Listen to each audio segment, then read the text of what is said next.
Put your red shirt on and a brown coat too. Everybody's joining the crew. We got just one drink that we rule them all. Hope if you remember your towels.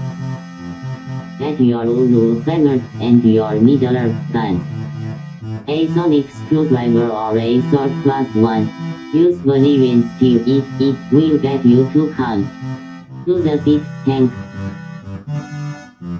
To the pit tank. The rock pit. That was weird. That was weird. I wonder what happened with that. No more intro. I guess not. No, you're done.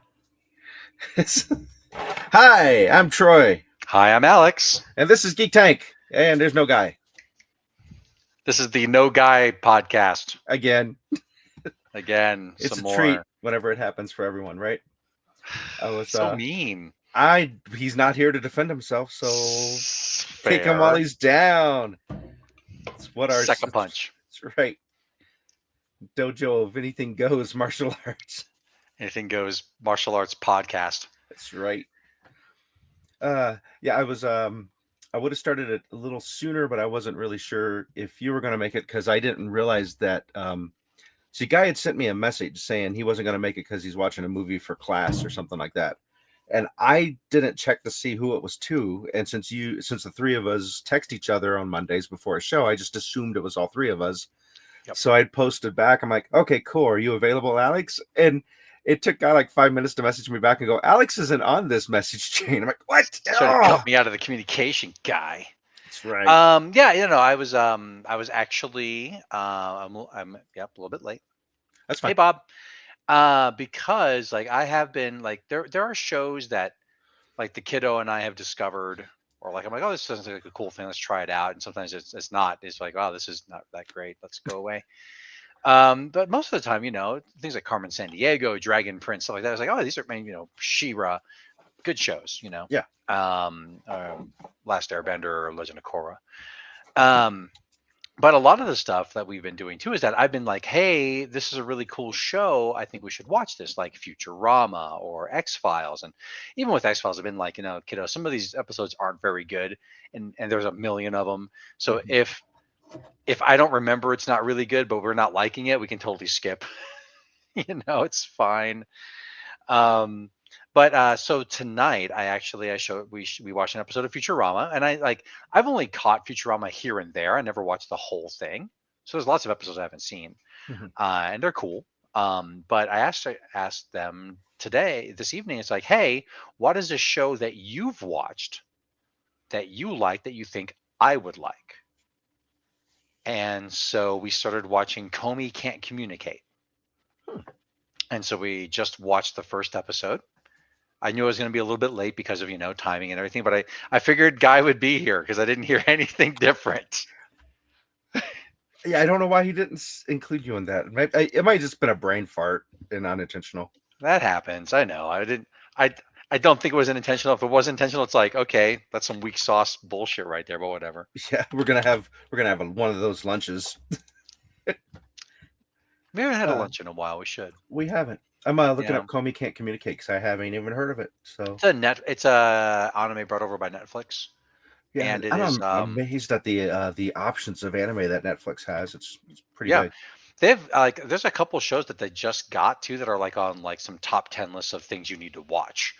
Like one of them is named, I forget what it's called, but it just got added this month, and it is the storyline is basically the adventuring party did their thing. They've done their quest.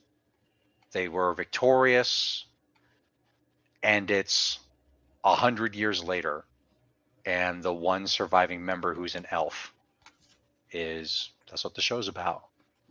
I don't know if that's entirely accurate, but that's the impression I've gotten. I'm like, I really want to watch that. That looks really cool. But yeah, no, so that's what I was doing. I was watching Comey Can't Communicate, which is it is bittersweet out the gate, because it is funny,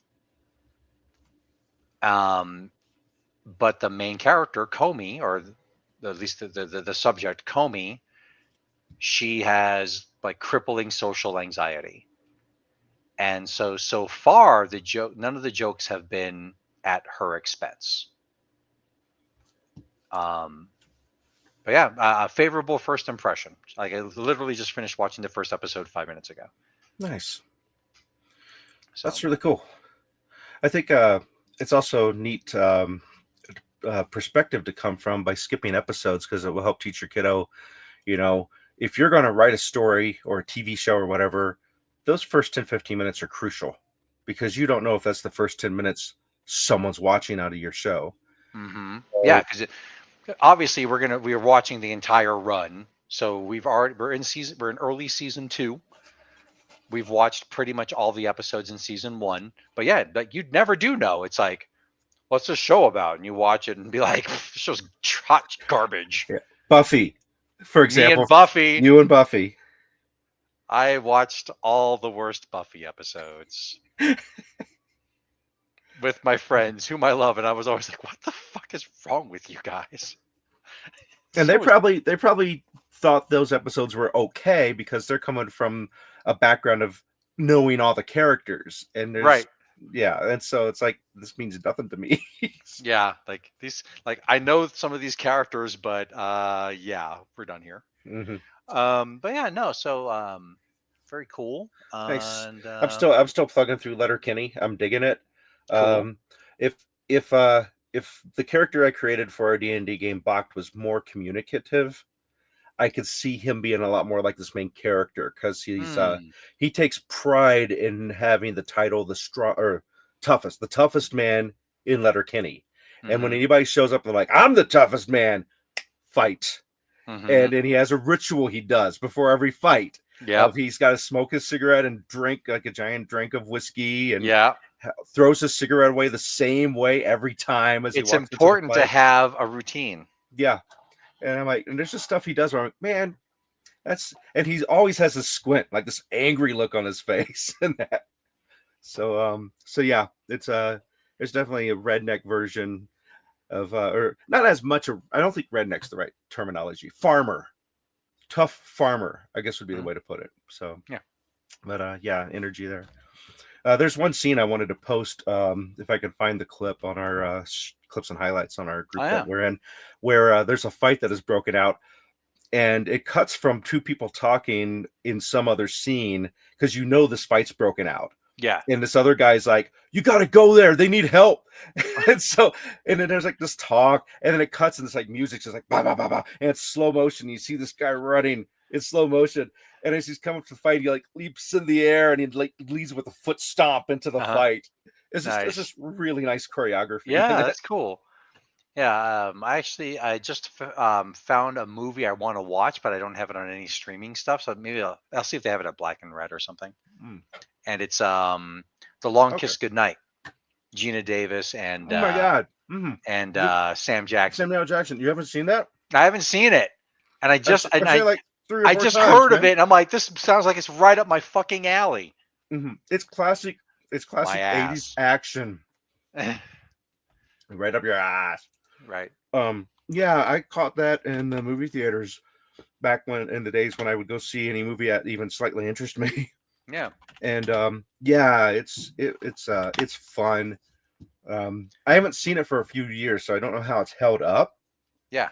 But that was the movie where I 100% realized I had a huge crush on Gina Davis.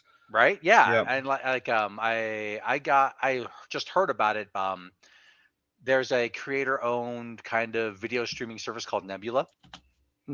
And some names that I've watched before separately on YouTube.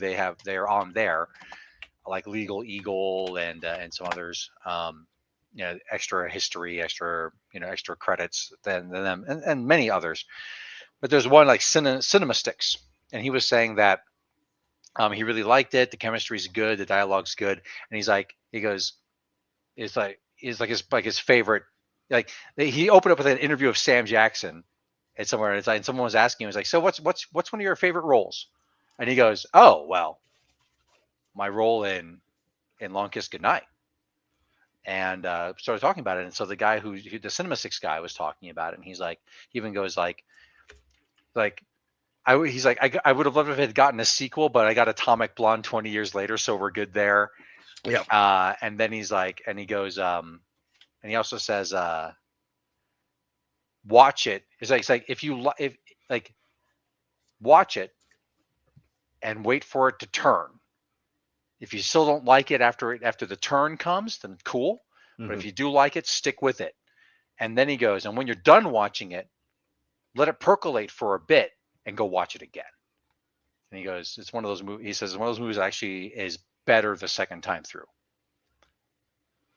Yeah, I know I've seen it at least 3 or 4 times because it's got that action in it that I like. And when was it made? Where are you? I was looking to see where to watch it at too. It's probably post Boys in the Hood, so I'm guessing early to mid 90s. Pretty sure it was before I moved here too, but I'm not positive. But that's not what I wanted to. You gotta love a classic noir title like The Long Kiss Goodnight. I mean, yeah, 96. So it was just after. It was either just before, either just before or just after I moved here. It's probably just before. But cool. But yeah, yeah. So I was looking over here because I'm like, do I have that? If you've got it, I'll totally borrow it from you, or I'll watch it with you. And if you don't, then like I said, I'll go to Black and Red. I'll look around for it. Or do you you normally Fridays fluctuate on free nights for you, right? Yeah. I would like to make that one of our Friday night watch things. Okay. Whenever your schedule permits it, because I'd like to see it again. And it's a 96 violence, so I know it's not so violent that Tara wouldn't like it. It's not like The Boys. Right. Yeah, I mean, if you've got a copy and can dig it out, awesome. If not, like I said, I'll look around for it. It's like $3 to rent it streaming, so I could just stream it too. But we'll see. It also might be like $3 to buy. Black and Red, should go hit them. I bet. So I said, like, I'll head over there and ask them if they got it and look around and yada. Yeah. Okay. October 11th is the release date, so I was already here. So it would have been one of them. Probably Elvis Theater. It was probably one of those dollar theaters. I love that. One of the first movies I saw when I moved to Colorado in '91 was The Addams Family at the Elvis Theater. Oh, nice. So good. Yeah. Speaking of old action movies, you being a Kyle MacLachlan fan, did you ever see The Hidden? No. It was just before Twin Peaks came out. Okay. So he'd already made his transition. Well, yeah, because like his first film, I think, was Blue Velvet. Yeah, Blue Velvet, I think, was his first one. Yeah. The Hidden. Dune. Yeah, 1987 is when The Hidden came out. But it's got elements of Twin Peaks in it, unintentionally, right? Because it's just one of those classic plot type things that happen. Oh my God, we were watching. Speaking of X-Files, last week. We don't watch X-Files very often, like maybe one episode a week or 2 a week. And so it was the episode with Michael Horse, who plays Hawk in Twin Peaks. And so Scully and Mulder go onto or at least Mulder goes onto the reservation, and it's werewolves. And I'm watching this episode. I'm like, they know. They set up this shot with David Duchovny and Michael Horse and like maybe one other person, but maybe just the two of them. And it's a total shot from like Leslie Linka Glatter's first Twin Peaks episode in season 1. I'm like, I got you, And then like they do this thing. It's like they do the fade between like the grungy thing, and then it's like the mountains and the mist and the trees. I'm like, I am here for it. Love you guys. Yeah. But so a bit of Twin Peaks trivia there. So on the set, of course, they're working, and of course there's lots of downtime as they set up shots and blah blah blah and going through lines. And so Michael Horse goes, "Yeah, I dated David Duchovny's sister," and he shows other people on the set like pictures of David Duchovny as Denise Richards from Twin Peaks. And people probably didn't know. People were like, "Oh, sweet, man, is she cool?" And David comes like, "That's me, you idiots! You never see Twin Peaks? What's wrong with you?" Yeah, that was the one where David Lynch cameoed as one of the FBI agents, or like the director. I can't remember. I'm pretty sure Lynch was in that when he was talking about Denise.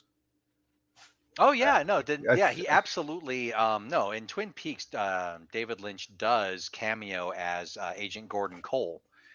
But he doesn't, like, he directed slash wrote David Duchovny, but I don't think he's in any episodes with her. Okay. With him, sorry, Him. he, Right. Gordon Cole was not in any episodes with Denise Richards until season 3, The Return. Oh, that must be what I'm thinking of then. Yeah, because in season 3, The Return, there's absolutely Gordon Cole, played by David Lynch, goes to Denise Richards, played by David Duchovny. And I really hope to Christ I'm actually remembering David Duchovny's role in Twin Peaks' name. I'm going to look it up right now. Well, that I'm almost positive of that, and I'm not nearly as big a Twin Peaks fan as you. Come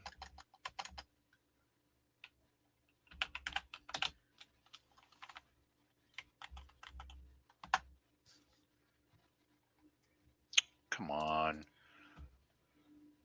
Denise Bryson, my bad. Yeah, Denise Richards is an actress, is another actor. Ha, I'm stupid. But Denise Bryson. And so then they do a little scene in there, and like the Duchovny reprised the role, which is super cool. Yeah, I think that scene must be blurring with season 1 and 2 in my brain. Yeah. So, but the hidden, I was looking for a shorter version of the explanation of what it was instead of this huge long synopsis. Because right now what I'm finding is like the entire story. That's not what I'm looking for. I'm looking for the elevator pitch. Yep. There, a potential blend of sci-fi, horror, and buddy cop. There. Cool. Sounds 1987. Cool. Yeah. That's another one I haven't seen for a really long time. But I remembered after watching, probably not all of Twin Peaks, but like in the middle of watching Twin Peaks at some point, my brother's like, "Oh, you should watch this movie." And he showed it to me. And I'm like, "Well, I see now why you told me I should watch this movie." Because it has the same actor and there's a little bit of a crossover in kind of what's happening. So well, some variations on the theme. Yeah, exactly. Yeah, no, I'm down. I'm down to watch The Hidden. That one I definitely know I don't have because it's really old. Yeah, I've got The Hidden Fortress, totally different movie. That's a movie I've seen and enjoy, but it is not starring Kyle MacLachlan. No, not at all. Let's see. Yeah. So I'm trying to think bad movies now I'm thinking of that most people I know don't like it, but there's that small clique that are like me that really enjoy it, and one of them is Bruce Willis's film Hudson Hawk. Oh yeah. And it's one of those that it's one of those guilty movies because a lot of people I talk to like, that movie's so bad. I'm like, but I laugh at it so much. It's like so tongue-in-cheek. I think I was just too young to get it. I think I watched it like as soon as it hit video. And I was just like, what? Whatever. Yeah, it's definitely really weird. And the humor is so tongue-in-cheek, fourth wall breaking that the violence is startling. Because the level of the violence that they toss in here and there is just like, well, this is out of the flavor of what's happening. Right. Oh, it's 1991. I thought it came out earlier than that. Hudson Hawk? Yeah. I know they made a video game I never played. Oh, yeah.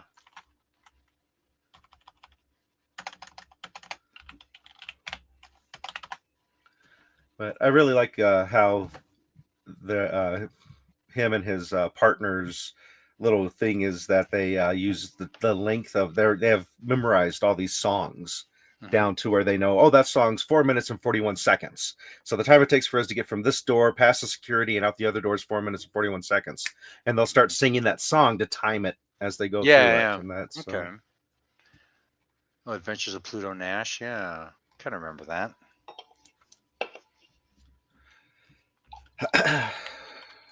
Wild. Let's see. So I was looking on Steam because I wasn't 100% sure if you were making it yet or not, and I was trying to think of a plan C.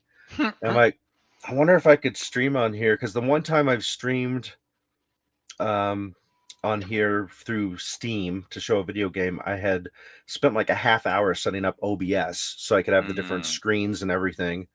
And it's been so long ago, I don't remember how I did that. I'm like, I wonder if I just shared my screen with the Steam screen, if that would be big enough. But yeah, my backup plan is I was going to show a Steam game that's based off of a board game called The Fury of Dracula. Right. So, but because it's like, well, I've got an hour free. I don't really want to just come on here and say, sorry guys, no show, because see you later. See you later. Because if I'm going to do that, I might as well just not show up. Right. They'll get it. Yeah, no, like I said, I was sorry. I had thought that guy would be here. The guy would be here. Yeah. So. No worries. Well, he forgot that he had a show tonight and started watching a movie. So, and apparently he started watching a movie that I guess even if he knew he had a show tonight, he wouldn't be able to do the show. Right.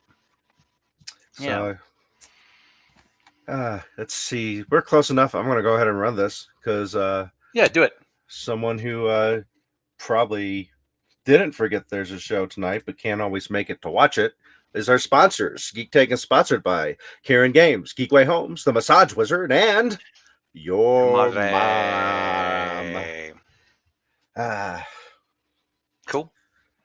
Let's see. Did we just have Bob? Is that all we got on the face space? Bob. Yeah, Bob's all we got. Thank you for being here, Bob. Wow, no Brent. No Brent. I don't know. Maybe he knew. Maybe he knew Guy wasn't going to be. Guy texted him, "Look, be on." It'll be on, and then Brent just assumed no show. Maybe. It's like whatever. Yeah. Which is funny because I was joking with, had Brent made it, we would have had double the people I expected, because I had told Tara, I'm like, oh, I got to go do the podcast for our one viewer. I was underplaying it. We've had more than 4 viewers. That's the other thing I just realized. We've broken the pattern, because usually when Guy doesn't make it, we get like 6 or 7 viewers for some reason. I know. What's up with that? The pattern's been broken. Come on, people. I know. Maybe the word didn't get out that Guy wasn't going to be here. Give it up. Quick, go post on Facebook. Guy's not here. Come watch the show. Come watch the show. No car school talk to be had. No NASA. Yeah, I mean, so other things have been doing that are geeky this last week. You said you went and played some Magic last Friday, was it? Yeah, I just played some Magic with one of my VGR crew. We've been getting together, especially we have a lot of people who are they're really into the new Monster Hunter, and that game to me has never been fun. Like I don't know, yeah, the video game. I haven't played a lot of the different ones, but I'm like, I played one of them. I'm like, I see this core gameplay loop. I don't care. And probably one of the biggest reasons why I don't care about it is that I don't particularly like the art direction. So I'm kind of like, the whole goal is kill monsters, get better for parts to make better gear to kill stronger monsters, repeat. And when the gear doesn't look that cool to me, I'm kind of like, whatever. So we've been getting to playing some Magic. We've been playing up at Thane's table since Elysium closed down, and it's nice. We go in there, and sometimes we have to share like a 4-top table with another couple who are playing a card game or a board game. We make some friends. That's what we did last time. I am playing Neo: The World Ends With You, which is not as good as the original World Ends With You, but we'll see how the story shakes out. The original The World Ends With You was a Nintendo DS title, and it really leaned into the touch controls for doing things in the game. It was really cool. And not like you solve this puzzle by doing this, but like in combat, you had it was very customizable what your combat loadout was. And part of that customizability is the inputs you have to use in order to do combat, such as, this one ability, I eventually get like 5 or 6 abilities, and they all have like different rates of fire basically and different cooldowns, so you get good at managing Like you can like super customizable and be like, okay, well, I'm going to have this thing that I have to tap the enemy, or this thing that I have to like press on my character and then swipe toward an enemy, or another thing where I have to like, you're supposed to make noise, which of course, but into the microphone. But you could I would just tap the mic instead, and like lots of different, lots of different inputs. It was really, really interesting. Um, it's like you have to swipe, down to up or up to down or whatever. And the story was really good too. And a very good character development within it. I did not play it on Switch. I've only played it on the original because I can't imagine that it's better or even as good as on the original hardware. I still have my DS Lite. I also have a DSi that are still functioning. I will be taking them to non-Descom because there is a thing like kind of a proto Street Pass thing that the game instituted as well. I also know there's like a mobile version of it. The sequel is definitely console like, and it leans into that a little bit. It's like, okay, well, these abilities are linked to holding down the L2 button or the L1 or the R2 or the R1 or tapping the square button or the triangle button. But it's cool. Cell shaded art style that was super big back then. And so that's cool. And I'm also like, I was going to say, you mentioned Monster Hunter, and a friend of mine had sent me a picture of their character they made for it, and I don't think they meant for it to look like this. If they did, they didn't admit to it. But I was like, it looks like Laszlo Cravensworth from what we do in the shadows. That right. But they got a kick out of that. And then you were mentioning the whole extra gimmick stuff with the controllers and that reminded me of a game I've never played, but Jeff loved and showed me, called Until Dawn. It's a survival horror game, but it would have things where when your character's hiding, you have to like hold the controller very still until it gives you like a move your controller stick this way, and then hold it in this position very still, and that. And it was a really interesting mechanic. And then the other neat part about that is they had a butterfly effect menu. So at certain key points in the game, you could go back exactly to that key point and choose a different path, which looked really cool. But it was on a system I didn't have at the time. So. Right. Oh, good on you getting into Tai Chi, Bob. That's fun stuff. I enjoyed I take some Tai Chi classes and enjoyed it. Yeah. Speaking of con, there's like it's so funny. It's like, because like when we pack up, we get our stuff ready. VGR. We get our stuff ready, and then like we actually have people who actually go out and like do truck things and stuff. But now we're actually being asked by the head of logistics of like, can you guys like help us out and blah blah blah blah. It's like, okay, I guess I don't know how to say it. I don't know if I can say this without sounding like a catty bitch. The reputation and efficiency of the video game area is awesome. Well, it's like people have forgotten that we're really good at things. And like, so like, we'll be packed up and ready for logistics to come by and get our stuff. And we're like, it's time for our pizza. Yeah. Because, it's going to be a good 4 hours, before dinner. Yeah. So I buy pizza for our crew, and we do our immediate debrief. But there was years ago at the Sheraton where we wound up, it was like, like logistics kind of didn't show up. So we carried all our stuff down there, including the arcade machines. Oh, wow. We moved it all, and we get there, and this is where it gets funny, where I guess because it was like one of the first years they were like, everybody has. It was like might have been the first year they were like everybody's logistics for loadout or for load. Yeah, that was. I remember that. And I'm like, cool, no worries, like logistics didn't show with like carts and things, so we did what we could, and we like schlepped it all by hand. And I get there, and I forget who was like manning the list, but I'm like, okay, this is VGR. That's all, we're here. Who needs help? And they were clearly frazzled. They were like, VGR needs help. I'm like, let's take a breath. Like I already told my people, hey, go over there. Go over there, hang out for a minute. I'm gonna see what's what, right? Because I'm the area head, and so I mean, it's better for one person to talk to somebody than all of us go and talk to somebody. So I go. I'm like, no, we're good. That's our stuff right there. We're good. It's in the loading area. So please take a breath and mark VGR as delivered. See them do it. I'm like, okay, now where needs help? I don't know. I'm like, no problem. We're good. So I just stroll back over to my crew, hold up the clenched fist, circle up, everybody. Here's the plan. We will disperse throughout the convention. We will help where we can. We'll do the thing. We can go in pairs or singly, no big deal. I mean, it's a big floor. Reservation for the Hard Rock Cafe is at X time. See you there.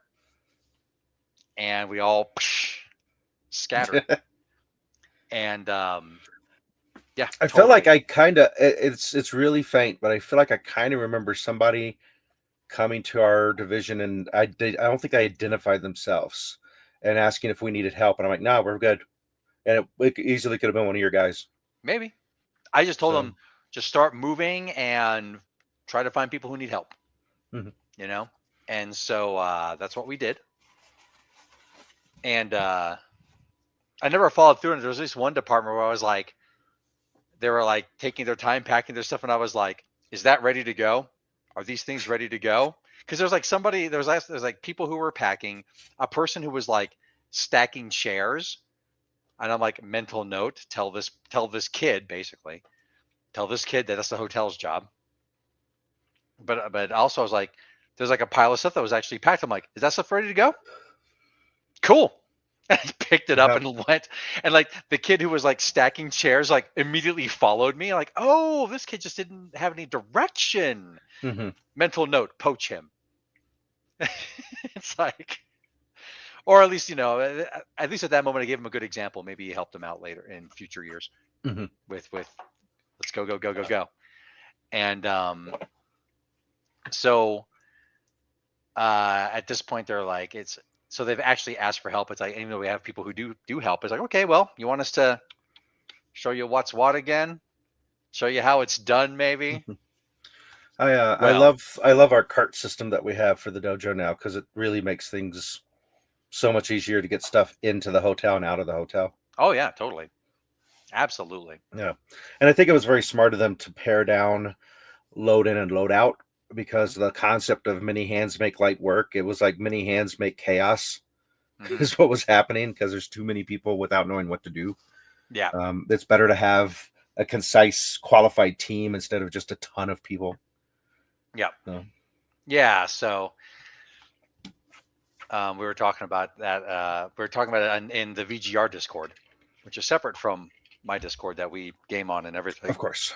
And I was like, oh, are we still doing pizzas? I was just be like taking the place of pizza session. I'm like, no, we'll do pizza earlier. It's fine. But I wrote by their timetable, it seems like they would like, because we usually close around 2. Because it's like we do the final tournament at noon. We let them play for a little bit. And then we let them play for a little bit. And then we're like, we slowly around them until we're finally like tipping point, everybody out. Mm-hmm. And so it looks like that by the reckoning we got from the logistics, it was like, like looking at their times estimates and the time they wanted to be done. I'm like, okay, so they want to start packing the truck at 4:30.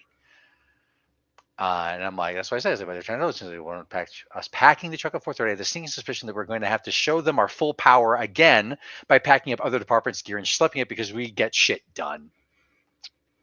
And one of my loyal crew and no other department seem to. It's like, yeah. So crazy. Yep. Yeah. Loading the truck every year after year. Yep. Yep. So. Yeah, we do. I think since board games are varied by timing, what we start doing is like right about noon, we like start packing the games that take more than 2 hours to play. Yep. And then we just start scaling back. We pack in order of like, well, nobody better check this out because they're not going to finish the game. And Yep.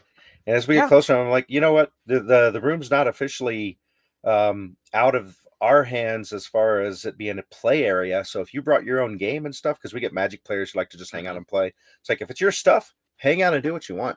Because you're not in our way and we're not in your way. Yep. Totally. But yeah, it should be yeah. good. We'll disperse through I'm sure that we will get there with all our stuff and we will pack it. And in the interest of not standing around for a couple hours waiting for more stuff to pack into the truck, we're going to go out and get it. Yeah. Like, are you done?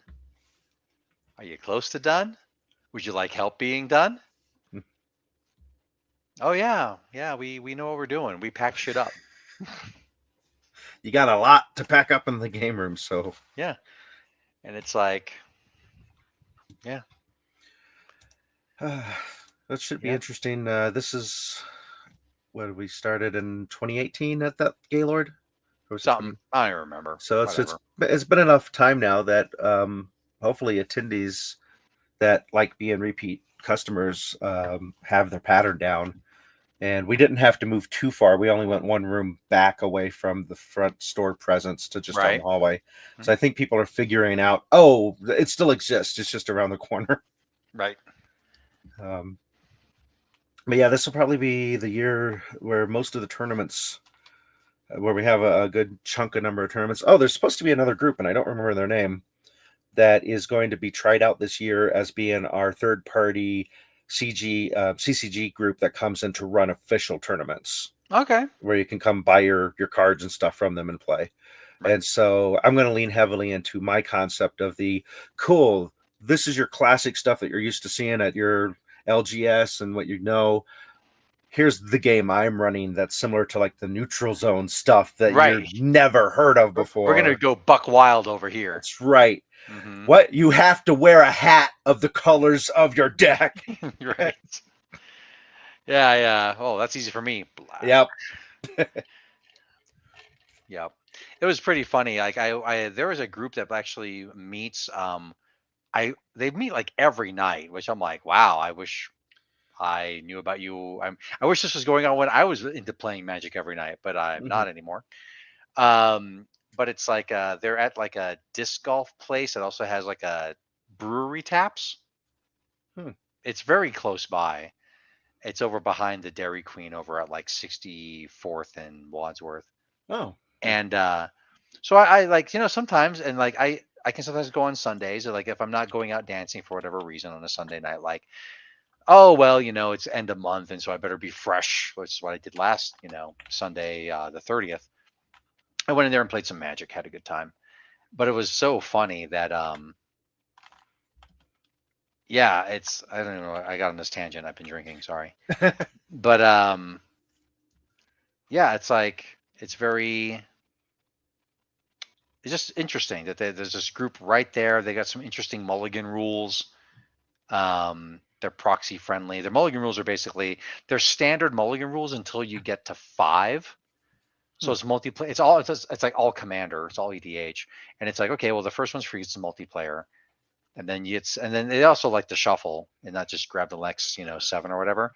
But they'll do, because usually it's like you go down after that. You still draw 7, but then you have to like put 1, 2, 3, 4, 5 to the bottom, and they're like, nah, we like to actually have games that actually play. So it's like at like the lowest you'll go is 5. And that, because they have that under.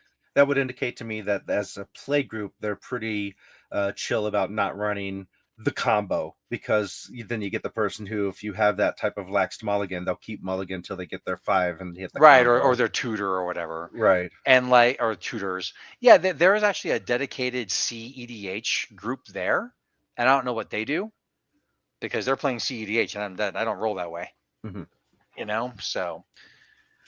But yeah, no, it's pretty cool. And is that I just did a quick map search. Is that like another round disc golf and tap room? Yeah, probably. Yeah, there's like Yeah, that's the only disc. Yeah, there's like Odyssey Beer Works Brewery and Tap Room and State Well, Tune that's a Brewing. totally. I mean, that is Yeah. also close to me, but it's in a different direction. Yeah. I'm not usually up in that area, but it would be kind of neat to go hang out with a dedicated Magic group that gets together and plays, and especially if they allow proxies. That means they're pretty chill about. They're not overly competitive, Yeah. like the way you get with the CEDH type group. Well, even I mean, as like I don't know about officially sanctioned events, by Wizards is proxy unfriendly. Yeah, that's true. But from my understanding, the CEDH is a very proxy friendly Oh, format okay. that people are willing to do good quality proxies, and because cardboard's expensive. Yeah. And but yeah, no, it's like I'm looking. Yeah, we'll do the thing. We'll go ahead and go out and do the thing. It was really funny. Like that particular year at NDK, I wound up being the last person to the to our dinner, to the Hard Rock, and that was actually the I helped the Japanese arcade people pack up and move and load their not pack it up but load it. Right. And it was there's always been friction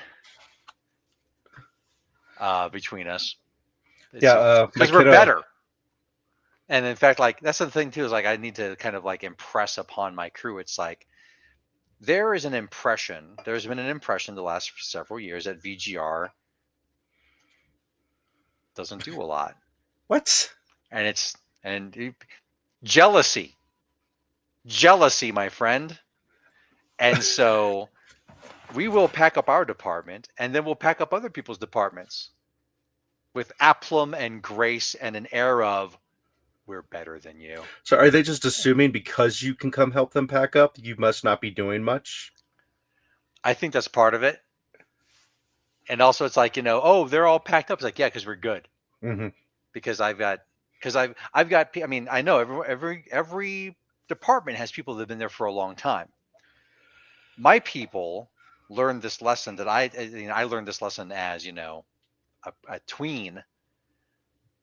My job was to do dishes. I had to do dishes every night. And I would take an hour or two to do dishes until I went, wait a second. I could get good and fast at this and do things I like for the next hour and a half. Mm-hmm. What I think is actually going on, maybe Jeremy's going to jump in at some point. He's like ghosting. I think what's actually going on is that so many people are focused on the free dinner at the end Mm-hmm. that they just fucking slow roll their shit to try to get done.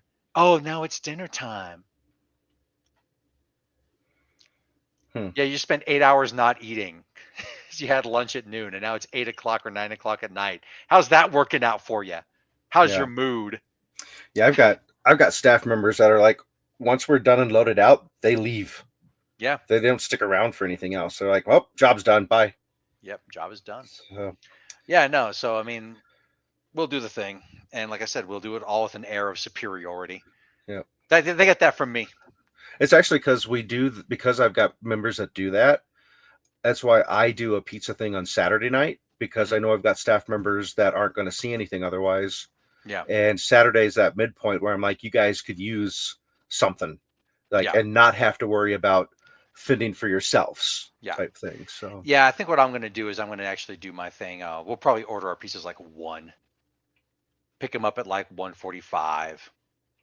We're closing up the room, and it's like, all right, as we're packing, talk to me, people.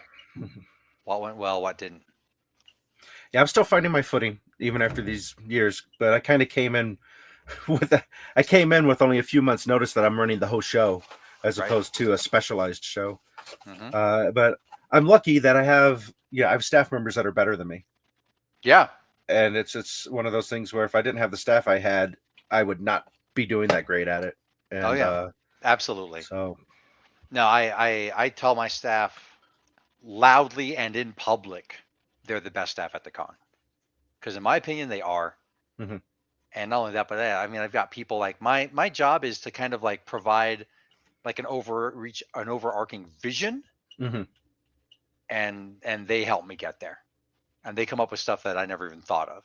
Nice. And they do things where it's like, and especially, and here's the thing that I always think is weird, and I think we've discussed this before. I am the lone extrovert in charge of a staff of introverts. So I always need to be around. I mean, they can talk to people, they can give them information, but it's like, this guest wants a thing. I'm like, talk to me. Yes, I am the area head, but talk to me. Even if I wasn't, talk to me. Because now your panicky energy is going to overwhelm my poor people. Settle down. What do you need? I had mentioned to our director that about my introvert yurt, and they're like all on board with it, because since I'm taking over the responsibility of providing the thing and they don't have to give me pipe and drape or anything, it's they're like, yeah, go for it. And I mentioned how you like the idea and you're thinking of doing it too. I love that idea. I don't think it works in my area. Probably don't have done it, and my area is just literally too fucking loud. Yeah. Probably don't have the room either, would be my guess. Do you? Oh, I mean, we got plenty of room. Oh, okay. But no, I mean, the thing is, it is literally too fucking loud. This year we might not have enough room. I don't know if the cat's out of the bag, but I'm gonna instead of saying what our overarching theme for the whole convention is, I'm just gonna say, hey, I've got ideas about doing some short throw projectors to do more smaller events. The con does have a quiet room, but it's also nice to not. I mean, the Gaylord's fucking huge. It's kind of nice to not have to walk a quarter of a mile to get to the quiet room. I'm overwhelmed. I now need to go into the hallways. Oh God. Yeah, I mean, my staff's got rooms too, so if they wanted to hike to get quiet, they could. Yeah. The idea for me was it originated because originally someone, and I don't know who it was someone that's not high enough up in the command list that my brain has remembered who they were, but someone came to me and said, hey, does the dojo want these shoji screens? They're not being used for anything. And I am the raccoon. I will take your trash and make it useful. Yeah. And so I'm like, yeah, gimme. And so we ended up making a little L-shaped shoji screen area up against the walls, and that's where all my staff kept their crap and could go back there and take like a 10-20 minute break to stay out of the view. And then all of a sudden it's like, we need these. Who gave these to you? You're not supposed to have these. And somebody's like, Troy took them. I'm like, what? I did not steal them. So if I was going to steal them, they'd be well stolen. Yeah, I wouldn't put them in front of everyone. Look at what I stole. Yeah, so I take them back. God damn it. And then they're like, oh, we can substitute it with pipe and drape. And I'm sweet. And so we did that one year. And then the next year it's like, we can't do this every year. You can't keep asking for this. I'm like, what if I bring my own stuff? They're like, okay, cool, do that. It's my fault. Yeah. So Bob, in short, in brief, this is how I like to put it. The Gaylord Hotel Convention Floor and Resort is a small hotel for Las Vegas. Yeah. So it is quite large by Colorado standards. It's a great location if I was to have an unlimited budget to make a zombie film. Yeah, totally. Yeah. Because I get my steps in and I don't even try to. I try to minimize my walking there. Nice. But yeah, my new thing too, by the way, is and I fully committed to this last year, is Friday night, Saturday night karaoke time. Fuck yeah. Because my friend's the KJ. Take time for yourself, man. Yeah. Absolutely. Yeah, the only thing that I try to make sure that I get to is now it's the memorial. Because it's like, DJ Ben, Porno John, Cass. Yeah, you've been with this con for a long time. Since year 3. Yeah. So, and I still have got like juice in me. It's crazy. Mm-hmm. So, and this was going to be a little bit rough. We have a couple new staff babies on my staff, which means that the parents are going to be a little bit tied up with kids. Okay, no problem. how it my goes. kiddo was asking if what rhythm games might be there because they were missing the Japanese taiko drum and stuff, and I was explaining that's a different group that brings that in. Yeah, I'm not privy to that discussion at this point. Okay. So I don't know if it's going to be Japanese arcade style people because last year it wasn't. I think that I think it just basically came down to finances. They wanted much money. We weren't willing to spend that money. So as far as I know, as far as I believe, I don't know it 100% yet. We should have DDR, Okay. but that's all I can say. We should have DDR. Mm-hmm. I'm not sure if he plays that or not, but I'll let him know. He appreciates the video game room, and I've asked him multiple times. I'm like, do you think you'd want to work in there? And I think he recognizes what it takes to be in there, and he's one more introvert. And so he's like, no, I'd rather stay here and just Okay. I want the place I enjoy hanging out to not be the place where I work. And I'm like, I Yeah, totally get that. fair. Like years and years and decades ago, I had to think really hard. Do I want to try to work at Black and Red, or do I want to hang out at Black and Red? Yeah. So Yeah, if I'm in town, Bob, in July, I know July is one of those weird months because school's let out, which means more travel time hits around um, middle-ish of June through July and August before school starts up again.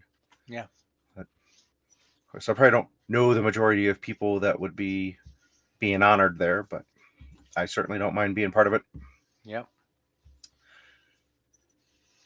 Yeah, this I'm having a meeting with one of my staff members tomorrow to talk about the extremely bizarre and weird complex rules that I'm going to be coming up with for this year's Magic tournament. Nice, So nice.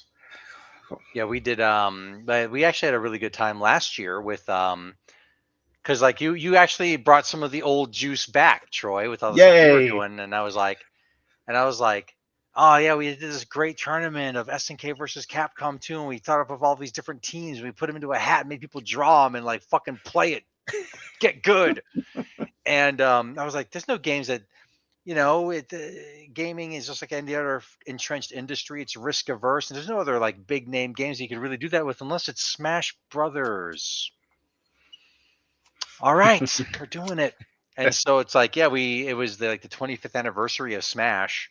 So we ran a classic Smash tournament. Mm-hmm. We ran a Smash Melee tournament. We ran a Smash. We did not run a Smash Brawl tournament because that game is dog shit. And then we also did a Smash Ultimate tournament. And Ultimate was where we did the Wheel of Doom.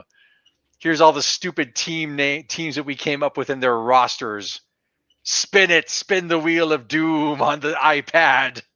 We had it streaming to the projector. It's like, ha ha ha ha. And there were people who were like, I'm glad you did this with Ultimate because if you did it to Melee, then I'd be really pissed. I'm like, you know what? If I did it to Melee, I'd be really pissed. Because Melee is the best fucking one.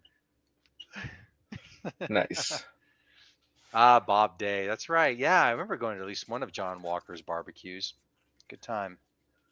Good time. It was wild, like going like my spouse was not into any convention type stuff at all. But then one year at NDK, she came out and she's like, I know Porno John. It's like, sweet. So it was like a built-in little friend and stuff, having a friend there. Nice. She and I call John Walker Porno John because he was in the porn industry.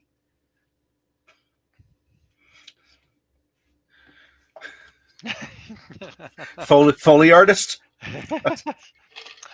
I once knew, and I cannot recall. Okay. I don't believe he was in front of the camera. I feel like that's got to be a suggestion at an improv show at some point when they ask for an occupation. Improv Foley artist, or not improv? Sorry, porno Foley artist. Yeah. Man, now I've lost my thought. Next time you happen to be on Discord with your team, do me a favor and drop a thing up there and ask if any of them's like heavily into the Pokemon card game, because I don't have any Pokemon card game players that play regularly. And like, I'm the only one who knows really how to play.